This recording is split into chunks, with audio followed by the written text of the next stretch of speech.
Hello, everyone. Welcome to our first episode of this new series that Esko is doing now, Tips and Tricks. This one is about boosting productivity with advanced 3D packaging design software. And with me today, I have Bart and Susie, our experts on this topic, who will be speaking a little bit about Studio and what you can do with it. Susie, go ahead. All right. Thank you, Diana. Bart, really happy to be here with you. Yeah, same, Susie. Yeah. So this series a little bit about tips and tricks for packaging efficiency, and we'll talk about. We have three of these. They're short, little, 30-minute, easy to digest coffee breaks. I guess, Bart, we've had our coffee this morning. Yeah, already had it. Two of those. Yeah, I am Susie. I'm a director of product management, and in particular, we're going to talk about Studio today, and that is one of my products in the product portfolio. And as my bio says, it's absolutely true. I'm really passionate about packaging. I think it's really cool, but my family doesn't really like to shop with me anymore. So over to you, Bart. Yeah, thank you, Susie. And I'm a pre-sales solution consultant / architect for the last 30 years now. Hard to believe. In October, my 30th anniversary will come up. So I love, just like Susie, super passionate about our software. And I love to share these solutions and what they can do for you as a customer. Fantastic. Okay, well, let's get started a little bit here. If you are not familiar with the product called Studio, we should give you a really quick little introduction. I mean, we're really talking about 3D design and visualization tools for artwork professionals. So what is it really? We've taken a dedicated set of tools to do concept design, artwork creation, pre-press, and presentation, and from some of our higher end products, and we've made them into plugins inside of Adobe Illustrator. Right. So, but they are basically packaging enable Adobe Illustrator, and they're really plugins for that Illustrator. Plus, we have these toolkits that allow you to create on the fly common packaging types, flexible bags or labels on bottles or folding cartons, things like that. Right. So Studio, again, really easy to use, really dedicated tools just for packaging. Some interesting things about Studio is that it allows you to design or manage artwork or work with artwork at very, very high speeds, all in 3D. So we produce packaging and the artwork flat because that's how it gets produced on, say, the printing presses or die cutting presses. But actually, it's a 3D world, and being able to see what's going on in 3D at the time I'm designing this flat artwork is a huge advantage for people. We have multiple case studies where people have really said it gives a dramatic increase in productivity, up to 80%. And so that we have multiple customers, multiple testimonials that actually almost always hit about that 80% or more. For bigger productivity, how fast they can do things, how fast they can create visuals and prototypes and things like that. So designing at speed in 3D is really, a big benefit of Studio.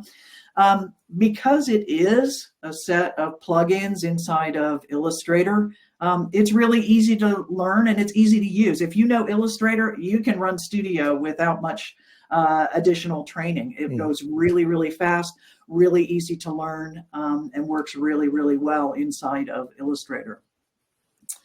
Also, this is one of those tools that can be, it's great for presentation and visualization, but also really good for quality control. I'm not sure that a lot of people are aware of this, but there's one thing about checking, panel orientation. Is something upside down or right side up? I once was at a printing location where they printed cell phone boxes, and they had printed about 50,000 of them, and the front panel was upside down before anybody noticed. So that's an really expensive mistake. Where if you had just been able to visualize it, it would have been obvious. Things like overprints and underprints, if you're working with, let's say, clear substrates or something, and you have a white underprint, it's like, where is that white underprint and where is it not? Same thing with varnishes or foils or things like that. So it is a great quality control tool, as well as being a really nice 3D presentation tool. So really good tools. And then also we really like to say digital twin. Now, digital twin is something that a lot of people say all the time. They talk about things like that, but this really is true when we talk about Studio and how it works. It uses the actual production assets. So you're doing the actual production artwork. The same artwork you're going to send to print is the artwork that's being used here inside of Studio to generate these 3D views and rendered images. This is a set of rendered images across a particular product line or something like that. And the thing about using that is, instead of, for some solutions, you take the artwork that you have existing, you send that to print, and then you kind of cannibalize it a little bit to make it work for 3D visual production. And here with Studio, you don't need to do that. Studio understands how to apply different finishes, different effects, and it's always in sync with the printed packaging. So the visual that I have matches what I actually sent to print. So a true digital twin. And in this particular case, I have 3 bottles, and one of them, the blue one, I made that image first, and then the other 2 came along later. And you can see that they look exactly the same. They were produced in the same way, and they look exactly the same. So that when I put them together in this lineup, I don't have to worry about them being weird or looking funny or something like that. They can all match exactly, regardless of when they were produced. Another interesting thing about Studio is that Studio has patented print modeling. And what does that mean? Print modeling is when we take a particular substrate, a specific substrate, and then we start to lay inks or finishing or varnishes or things like that over top of that. And of course, as we know in printing, we're printing multiple layers, one on top of the other. Some of the inks may be transparent, some of them may be opaque. And so this patented print modeling actually predicts how this is going to look when all these things are printed on top of each other and finished.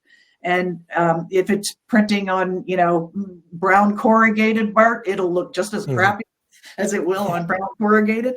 A little bit different if you're on a high-end finish, high-end material, but you actually predict how the future will look. And it's amazing how close Studio is to the actual packaging in the end. And light plays a big role there too, right, Susie? So you can bring in your own custom lighting even, I believe, right? Yeah, that's true. That's true as well. This was a lighting environment that I was using here, was one of those that I brought in and even tweaked a little bit myself, and it works great. Awesome. It's very, very nice. Yeah. And then, obviously one of the things, it's great that you're working with this in Illustrator. It's great that you can see it, but there need to be other people who can see it as well. And so using Studio, you can create images for presentations like you see here, or the web or e-commerce. And again, these are being done before the packaging has even been produced. I'm not waiting for the packaging to get done, show up on my door, take it into a photo studio, shooting it, retouching it, all of those other steps. These images are actually being generated before the packaging has even been produced. Huge time saving. A lot of times when we're launching a new product, we're at the very, very end of that, and we're waiting for, say, the e-commerce images or the web images or something like that. And it's just like, we would rather do those way up front if we could, of course.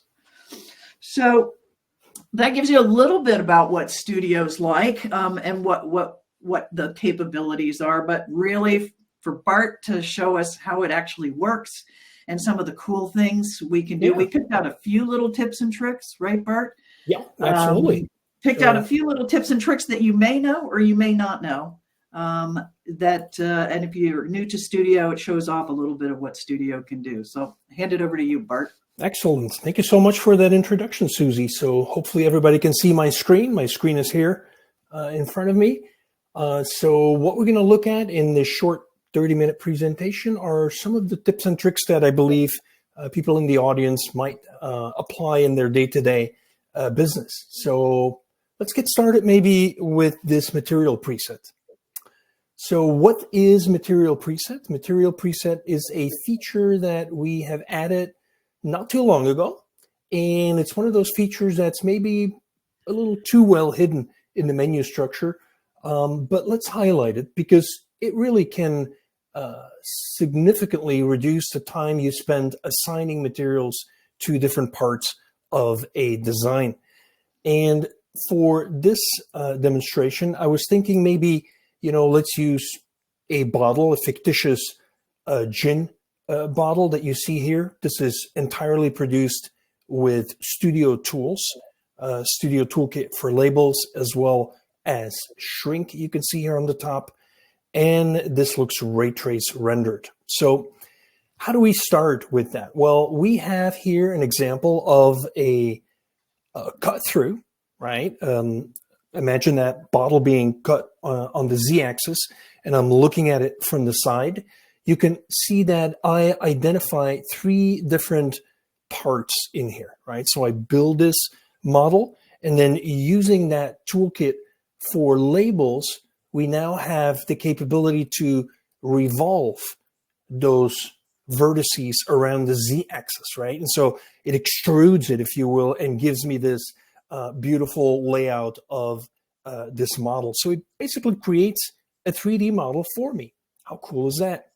Now you can see that right here, you can already assign materials, but let's go ahead and ignore this because you can see the list is very limited. Very Let's basic. just go to the next step, add a label here to the front, just whatever the size is. Notice that you can specify those dimensions yourself if you want. And then I can go ahead and save this. Let's save this on my desktop right here and call it delete. What an original name. And I'm going to open this in a new document. So it automatically creates a new document for me, takes that printable part and positions it in Illustrator. So this is the moment now where I can use my Studio Designer window. This is the first moment of truth, I like to say, where we can really see that printable part, that label, come together on top of that bottle. And this is now where my material presets really pay off, right? So if I toggle between Studio and material presets, I can now identify again those three different parts. Let's start with the actual body of that bottle, go to material presets and set this to be a clear glass, right? Or I could pick, for example, a frosted glass. Let's pick clear glass. A simple click on that will now change that material, and I can visualize that material by going to my quality mode. So you can see here we have our designer mode, our visualizer mode, and then our latest and greatest ray trace mode. So you have to be at least in visualizer or ray trace in order to see that material. And now I can see the liquid inside, and I can see the cap right here. And let's select that cap. Let's assign a goal to that. That would look really awesome. And then how do I select inside the bottle? I can't apparently, but here we have some toggles. So this allows me to kind of cycle through these materials. And again, going to my material presets, I can assign, for example, a lemonade to that. It's not Scotch, but there you have your final object with the different materials assigned to it. Now at this point, I can really increase the level of accuracy by going to ray trace, but a disadvantage of ray trace is it takes quite some time to render, right? And here you can see some examples of these bottles being ray traced. So this was a great example of that. This might take 5 or 10 minutes where Illustrator is tied up. In order to avoid that, another tip, right here, when you hit that ray trace button, you can export this, and you can now use Esko's cloud to render this. So you simply hand it off to the Esko cloud, and then 5 or 10 minutes later, once it's done in the queue, it'll come back to you and it'll say, hey, I'm done. Here's your result. Now keep in mind, this is an extra option. This does not come standard with the toolkits. So if you're interested in that, please contact your local salesperson. So here we saw that you can easily assign materials. Now let's go to another tip, right? This is a tip called Send Pad to Toolkit. What's that all about? Well, typically we start the process of assigning labels to bottles by using a 3D model of a bottle, right? So in my case, I was able to revolve it. And we do have an application here called the Studio Toolkit application. This is an application that runs both on Mac as well as PC. And this is typically where you start to add that label, either in Illustrator or here in Toolkit by wrapping it or painting it like a paintbrush, right?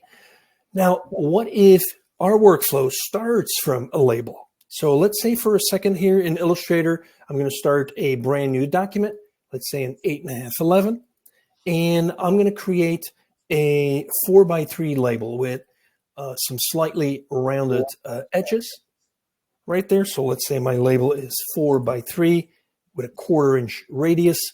There you go. So let's say that this is the die cut, my label die cut that I start with. How can I now transpose this, send this to my 3D model? Well, that's where we added this feature not too long ago. And again, I like to highlight it because it might be useful. And right there it is, send path to toolkit. So as soon as I do that, Illustrator takes my label, sends it to my Studio Toolkit application. Notice here in the lower left-hand corner, we have 2 tabs. So I can see my 2-dimensional label and I can still see my bottle in the background. Now you're probably wondering, well, where is my label? How come I can't see it? Well, think of it this way. I still need to tell the software where the printable part is going to be located. All right.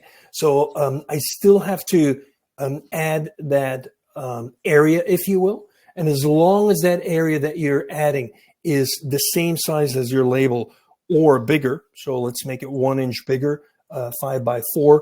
Let's position it, let's say, 1 inch from the base. You can now see that my label, my 2D path, is now positioned within that printable part. And we know that this is going to be conical, so I'm going to change that. And from this point forward, the workflow continues where I can now save this. I save it here, let's say on my desktop, and then as untitled.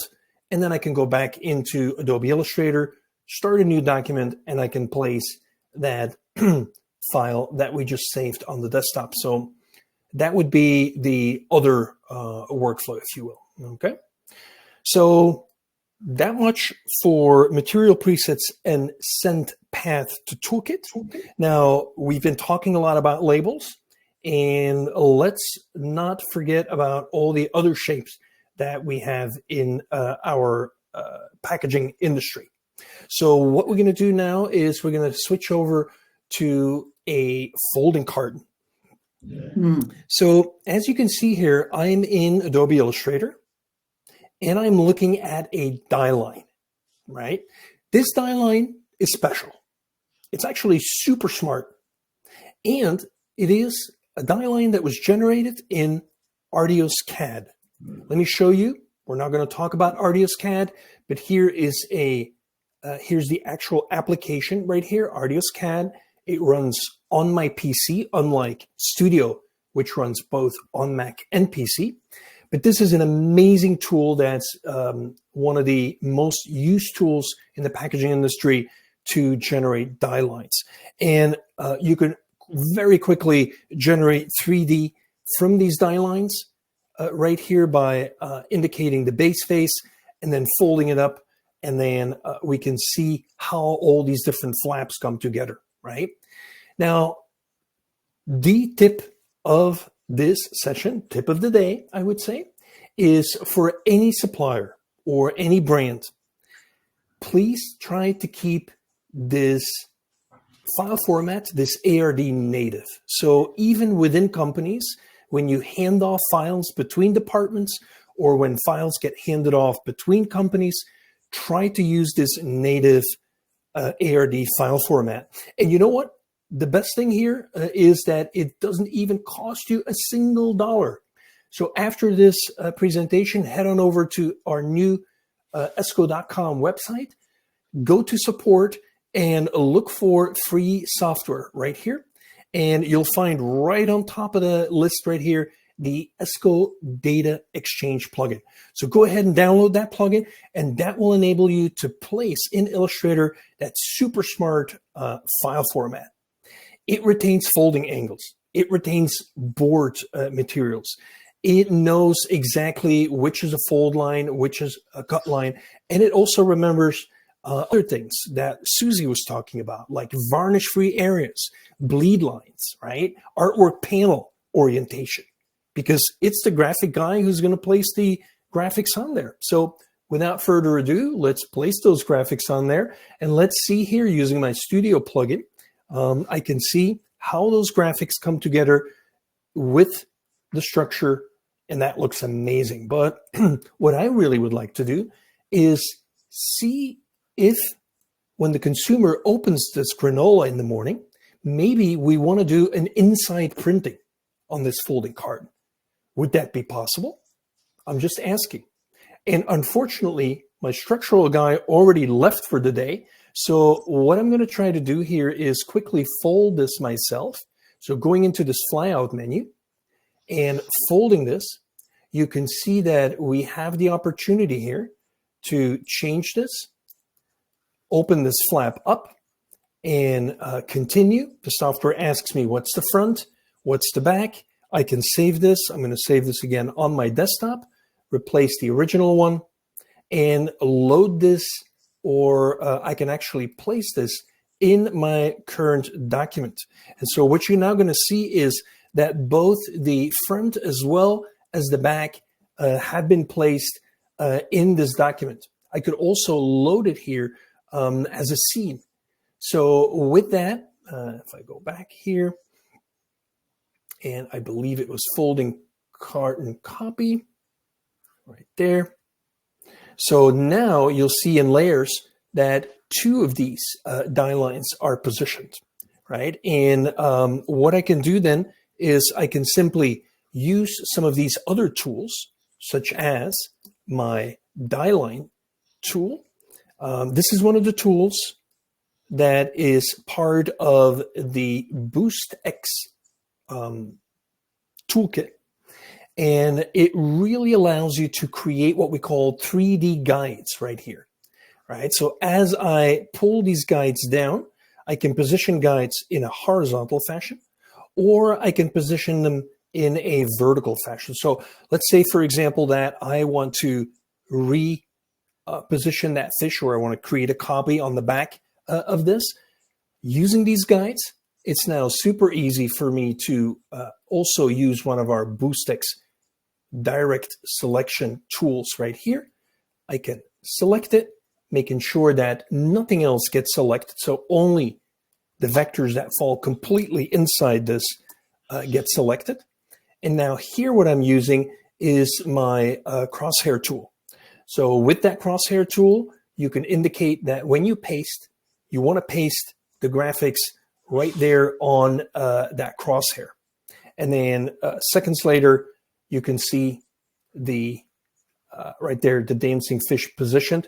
But here I know now that if, I want to make sure that, absolutely sure that that bottom is positioned where it needs to be right there. I can now perfectly align the bottom of this one with the bottom of that one by just moving it up and visually checking it.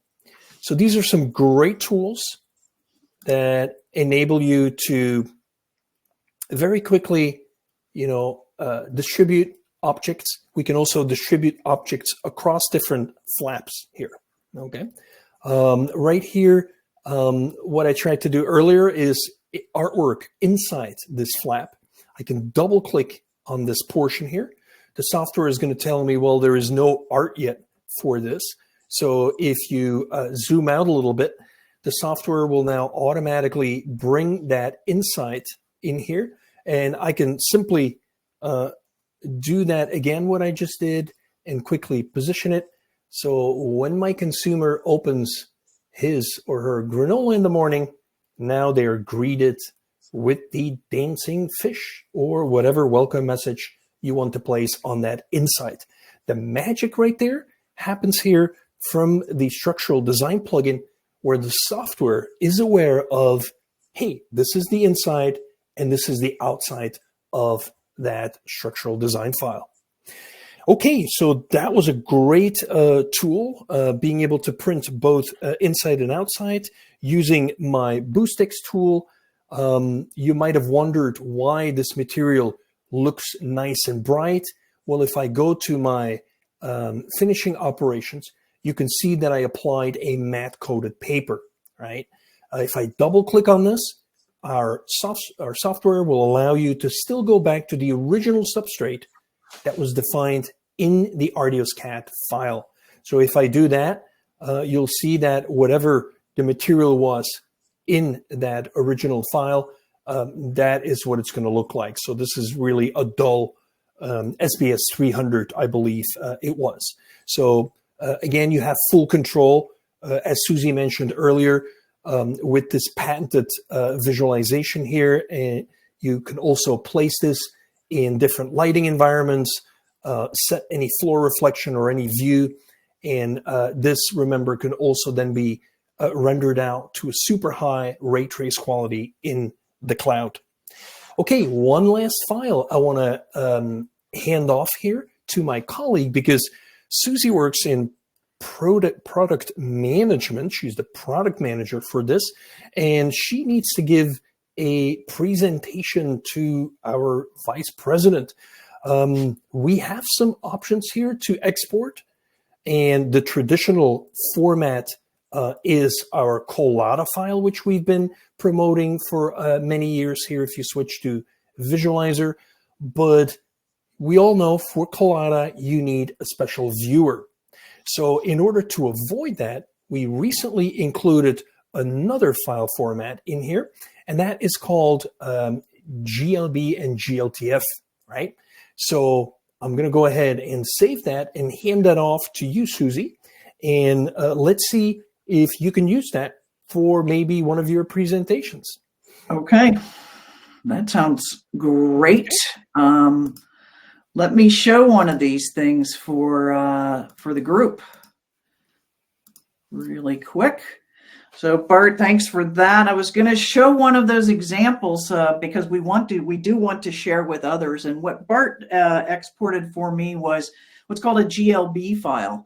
And these are like 3D models. And interestingly enough, right within your slide, you can import one of these 3D models directly into PowerPoint. It has built-in 3D viewer, so I can use animations, for example, to turn this around, look at different sides, so I can make a really nice presentation of this to my VP, for example. So it's a really great file format, and it works in any Microsoft product. So Word, Excel, PowerPoint, SharePoint, Teams, awesome. And many other products as well. You start to see these on the web. So being able to share images plus interactive 3Ds for this, we could view it online, we could view it on mobile. With the 3D viewer, you can view things in augmented reality or virtual reality, even with our Store Visualizer product. And this really gives everybody this sort of clear and effective communication. The one thing we don't want is surprises at the end. When the packaging ends up on my doorstep, I don't want to be surprised and think, oh my gosh, that's not at all what I thought it would look like.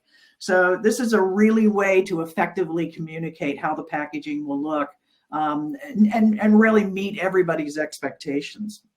So with that, we're kind of ready to open it up for some questions. I think there are a few in the chat. I will really quickly tell you guys, we will have another one of these focusing specifically on CAD. That's on Thursday. Mm-hmm. So make sure you register and join Bart and I again for that one, because that one will be pretty good. And another really great event coming up in June is Esko World. We'd love to have everybody come to Esko World. It's a fantastic event. Everybody gets together. We learn from each other. You get to see our roadmap. And of course, also the new innovations that are coming that will be announced at Drupa. So please join us there. And with that, I guess we'll do some questions. Thank you, Susie and Bart. And also, I'm going to add a poll to your screen right there. I don't know if you guys can see it. Let me see, where did it go? In the meantime, I don't know where it went. Let's see. I can fire up the questions while you're going. Yes, There is a please. question here about using being able to generate high-res animated 3D files from Studio. It's pretty interesting that you ask that because we've just started actually working on this. Yeah. We know it's pretty high on the list, and that GLB file format that we just showed you, that actually does support animations, like things like opening tops or assemblies or things like that. And so we are starting to work on this. I can't give you a release date on that, but we are starting to work on this because I know a lot of people really kind of want that feature. All right, here's another one, Susie. Can you combine two different packages in one 3D scene? Absolutely, you didn't right? show that, Bart, but yeah. Yeah, with our Studio toolkit, you can import two different, three different, four different. You can even manipulate them in a 3D space, duplicate them out, create multiples, rotate them. So full control, absolutely. And then again, you can view that scene in Adobe Illustrator. Yeah. So that's really good. Here's another one. New to using Studio, can you export SolidWorks file inside of Studio? So hold that thought for a second. The thing about a SolidWorks file is that is generally the design that will be used to drive the mold making, right? And so instead of Studio trying to produce one that may or may not be functional as, to drive the mold making machines, instead we want to acquire these. We want to import those. And we can import those in a bunch of different file formats. There's a very long list. I can't remember them all, but there are quite a few different file formats, not native SolidWorks, but just about anything else. So the FBX, DXF, Blender, you name it, that we can bring those in. So really good question there. Thanks for that one. Two different materials. I see here a question in ARD. So let's say outside paperboard, inside coated. Not sure if that is possible.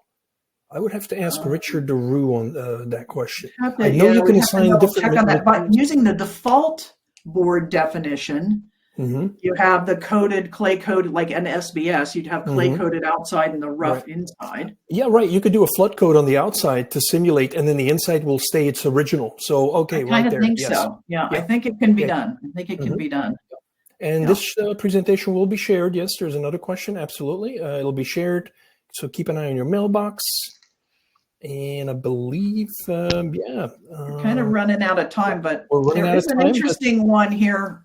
Are any of these available to be integrated directly into a website? So for a live mock-up, the interesting point there is those GLB files that I showed in the PowerPoint. There are a host of free GLB viewers, open source GLB viewers that you can integrate into your website, and then you just drop this in there and anybody can interact with them directly. Yeah. Okay. Very good. All right, awesome. Well, we are a little bit over time, so thank you both. As Bart mentioned, this will be shared. You should be receiving this in the next, 30 minutes or so. And thanks again for your time. See you on Thursday for the next series. See you on Thursday, everyone. Thank you. Bye. Thank you. Everyone. Bye.